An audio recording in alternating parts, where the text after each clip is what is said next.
मानवता के तौर पर।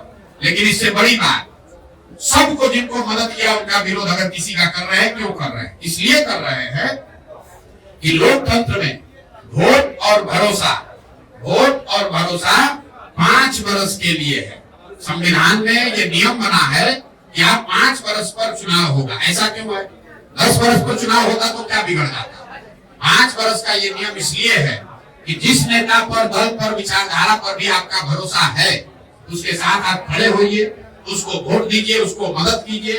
लेकिन वो वोट भरोसा 5 वर्ष के लिए है, जीवन भर का बंधुआ मजदूरी नहीं है। एक बार आपने मोदी जी को वोट दे दिया, मोदी जी काम करे चाहे न करे, जीवन भर उन्हीं को वोट देते रहेंगे। और अगर उन्होंने वोट में काम नहीं किया तो संविधान ये आपको बताता है कि नागरिक होने के नाते आपकी ये जिम्मेवारी है कि जिसकी मदद आपने की, जिसको आपने वोट दिया, अगर वो नेता और दल आपकी आशा के अनुरूप काम नहीं किया तो जितनी मजबूती से आपने उसका साथ दिया है, उससे ज्यादा मजबूती से उसका विरोध भी होना चाहिए।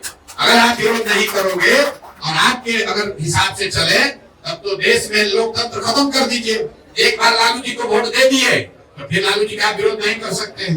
एक बार आप नीतीश जी का साथ दे दिए तो नीतीश जी का विरोध नहीं कर सकते हैं। एक बार मोदी जी को वोट दे दिए और जीवन भर मोदी जी को वोट देने की जरूरत देते रहिए। ऐसा लोकतंत्र में नहीं हो सकता है। लोकतंत्र में 5 वर्ष का मूल्यांकन का समय है।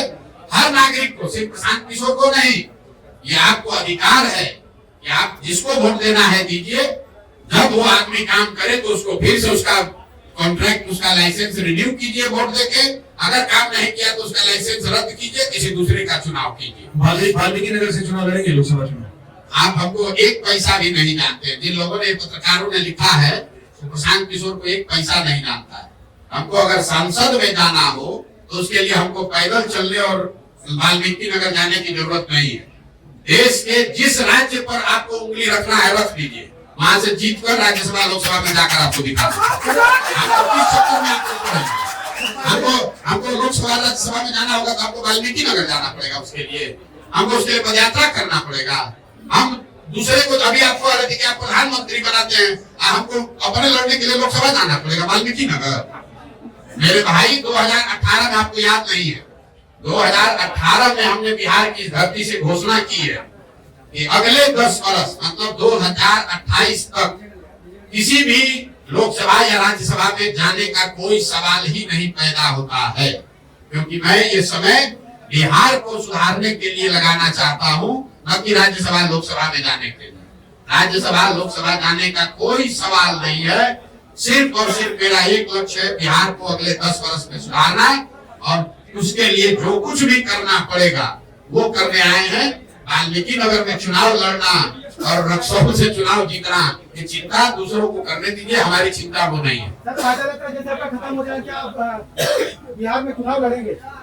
मेरे भाई, जब पदयात्रा का उद्देश्य ही यही है कि दल बनाया जाए, तो दल बनाकर उसके बाद लंगर तो चलाएंगे नहीं। अगर रात पदयात्रा के बाद दल बनेगा तो निश्चित तौर पर उसके बाद जो चुनाव होगा वो चुनाव लड़ा जाएगा। नीतीश कुमार की स्थिति क्या होने वाली है?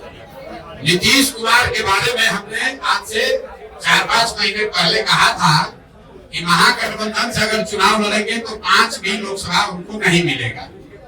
अब आजकल वहां से डर के मारे भागे, हमारी बात सुनकर पार्टी में खलबली मची, भागे वहां से। उनको मालूम होगा भैया प्रशांत किशोर कह रहा है तो 5 को सीट तो नहीं मिलेगा। अब जहाँ गए हैं नई भविष्यवाणी आपको उनके लिए कर दी है।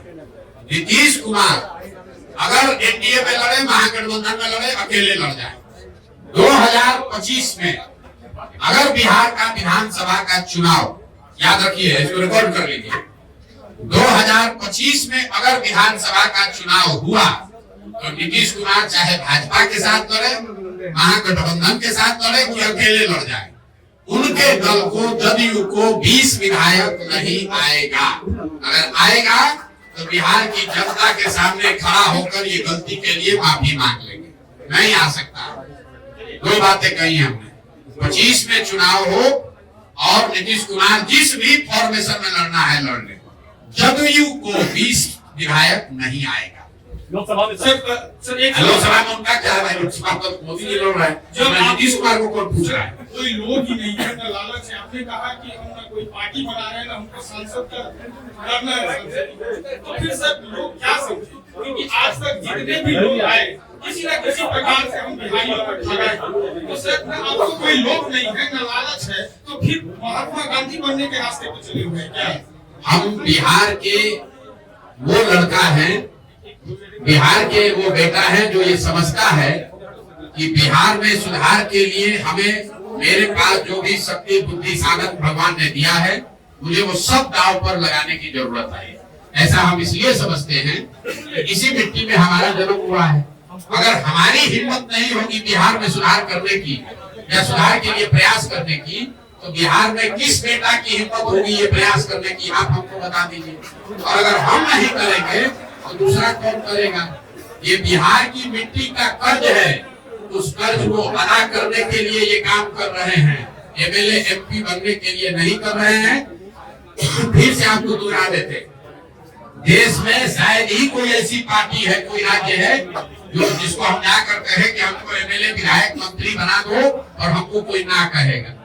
लेकिन हमारा लक्ष्य वो नहीं है। हमारा जीवन का लक्ष्य है अगले 10 वर्ष में बिहार को देश के 10 अग्रणी राज्यों में शामिल कराना, और उसके लिए जो कुछ भी करना पड़ेगा वही करेंगे। जब हम आकर ये अभियान शुरू किए, आप में से बहुत सारे पत्रकारों ने कहा कि कितना दिन चलेंगे, ये तो भाग जाएंगे।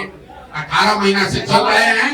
आप भरोसा रखिए, यहाँ खड़ा होकर देखिए, अगर 18 साल भी लगेगा तो भी पीछे हटने वाले नहीं है। आप प्रशांत किशोर को नहीं जानते हैं, आप प्रशांत किशोर को नहीं जानते हैं। एक बार जीत करके ठान लिया, दुनिया की कोई ताकत हमको इससे हिला नहीं सकती। सर कोई नहीं हिला सकता। सर एक सवाल है सर, प्रशांत किशोर है कौन? यहाँ बिहार के बेटा है। दूसरी सवाल, पद यात्रा या पद के लिए यात्रा? मेरे भाई एक ही सवाल को जितने बार घुमाओगे, सुनो मेरी बात। लगातार पूरे देश में कहीं न कहीं यात्रा का दौर चला हुआ है। कभी न्याय यात्रा, तो कभी जन विश्वास यात्रा, तो हर लोग कहीं कहीं अपने पद के लिए यात्रा कर रहे हैं। तो आपकी यात्रा को क्या समझा जाए? अब आपकी समझ पे मुझे हंसी भी आ रही है और तरस भी आ रही है। हम 18, आपने कहा कि देश में कई यात्राएं चल रही है। कौन आदमी देश में 18 महीना से गांव-गांव चल रहा है, उसका नाम बता दीजिए। कौन आदमी चल रहा है देश में गांव-गांव जिसका कोई दल नहीं है?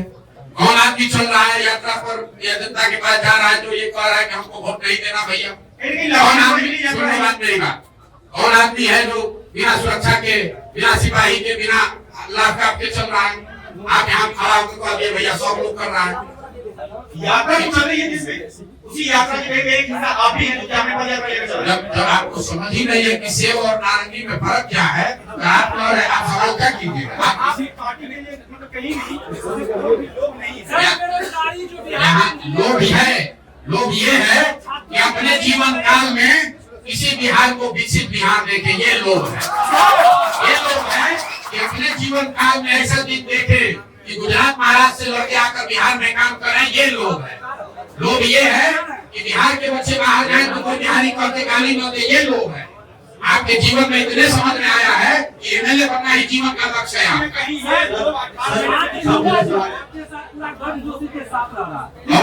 युवा जो है, युवा छात्र बेरोजगारी बिहार में सबसे ज्यादा, ये हमारा सीमांचल एरिया है। यहाँ के युवा बाहर जाते हैं, पंजाब हरियाणा खटने जाते हैं और आपके साथ में सभी पार्टी कहीं ना कहीं उसको वोट देते हैं, लेकिन युवा को जो है ठगा महसूस। आपने प्रचार किया मोदी जी के बारे में, कंपेन कराया, घूम घूम के प्रचार किया, पूरे रणनीति कार कराते हैं। 2 करोड़ युवाओं को वादा करके युवा को ठगा गया। इंजीनियर को, अच्छा ठीक है, रेलवे की वैकेंसी सवाल क्या है? युवा को वैकेंसी कौन है? सुन लो। अच्छा मेरे भाई, आप बिहार में पत्रकारिता करते हैं, युवा बहुत परेशान है। यहाँ का बूढ़ा आदमी कौन सुखी है वो दिखा दो, कौन महिला यहाँ पर अच्छी है वो दिखा दो, कौन बच्चा यहाँ पर पढ़ रहा है वो दिखा दो। समाज का कौन सा वर्ग बेहतर है कि युवा ठगा महसूस कर रहा है? यहाँ तो पूरा बिहार ही ठगा महसूस कर रहा है। आप युवा के लिए उछले जा रहे हो। अरे मेरे भाई, अगर ऐसा है, अरे सुनो ना, क्या सेवा करोगे?